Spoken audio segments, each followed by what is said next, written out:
രാഹുൽ മാങ്കൂട്ടം എന്ന് പറയുമ്പോൾ നമ്മൾ നേരത്തെ പറഞ്ഞതിൽ നിന്നും വ്യത്യസ്തമായിട്ട് ജനപ്രതിനിധിയായിട്ട് വരുമ്പം പല വാഗ്ദാനങ്ങളും കൊടുത്തുകൊണ്ടാണ് നമ്മൾ ഒരു ജനപ്രതിനിധി എന്നുള്ള രീതിയിൽ അവര് ഈ നാട്ടിലുള്ള ജനങ്ങളെ സംരക്ഷിക്കാനും അവരുടെ ജീവനും സ്വത്തിനും എല്ലാം സംരക്ഷണം നൽകും എന്ന് പ്രതിജ്ഞ ചെയ്തിട്ട് അധികാരത്തിൽ വരുന്ന ഒരാളാണ്.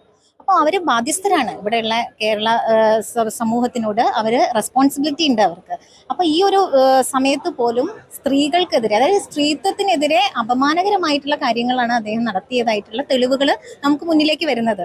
ഇത് വിവിധ പാർട്ടികളിലുള്ളവരെന്ന് ആരോപിച്ചിട്ടുള്ള ഒരു വസ്തുതയല്ല.